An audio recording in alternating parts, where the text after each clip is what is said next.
بسم اللہ الرحمن الرحیم۔ السلام علیکم ورحمۃ اللہ وبرکاتہ۔ آن لائن قرآن 93 چینل پر خوش آمدید۔ آج کی ویڈیو میں آج کے کیلنڈر کے ساتھ چند اللہ اور اس کے رسول صلی اللہ علیہ وآلہ وسلم کے فرمان، لیکن آگے بڑھنے سے پہلے نیکی کی دعوت کا حصہ بنیں۔ صدقہ جاریہ کی نیت سے اس چینل کو لائک، سبسکرائب اور شیئر کریں۔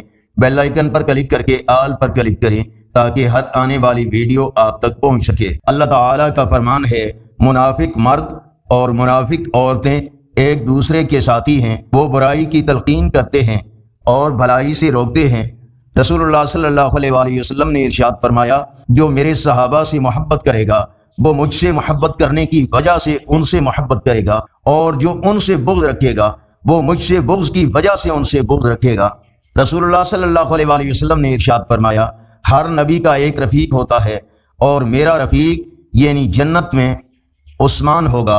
حضرت ابو ہریرہ رضی اللہ تعالیٰ عنہ بیان کرتے ہیں، محمد رسول اللہ صلی اللہ علیہ وآلہ وسلم نے ارشاد فرمایا، تم میرے بعد فتنہ اور اختلاف میں مبتلا ہو جاؤ گے۔ ایک شخص نے عرض کی، ہم کس کے ساتھ رہیں؟ آپ صلی اللہ علیہ وآلہ وسلم نے حضرت عثمان کی طرف اشارہ کرتے ہوئے فرمایا، تم لوگ اس امین اور اس کے ساتھیوں کے ساتھ رہنا۔ بروز قیامت حضرت عثمان کی شفاعت سے 70,000 ایسے آدمی بلا حساب جنت میں داخل ہوں گے جن پر جہنم واجب ہو چکی ہوگی۔ حضرت عثمان غنی رضی اللہ تعالیٰ عنہ کی شہادت۔ حضرت عثمان غنی رضی اللہ تعالیٰ عنہ مسلمانوں کے قبرستان جنت البقیع میں مدفون ہوئے۔ بوقت شہادت آپ کی عمر شریف تقریباً 80 یا 82 برس کی تھی۔ 18 ذی الحج سن 35 ہجری میں جمعہ کے دن آپ کی شہادت ہوئی۔ فرمانے آخری نبی صلی اللہ علیہ وآلہ وسلم، اے ابو ذر، تمہارا صبح کے وقت کتاب اللہ کی ایک آیت سیکھنے کے لیے چلنا تمہارے لیے 100 رکعتیں پڑھنے سے بہتر ہے۔ آج کا کیلنڈر 25 جون 2024 بروز منگل۔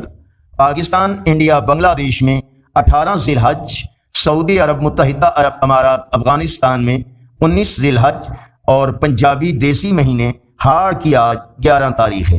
یقیناً اللہ اور اس کے رسول صلی اللہ علیہ وآلہ وسلم کے فرامین آپ کی اصلاح، ہدایت اور معلومات میں اضافے کا ذریعہ ہوں گے۔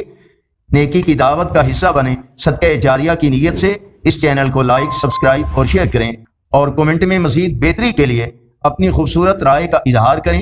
السلام علیکم ورحمۃ اللہ وبرکاتہ۔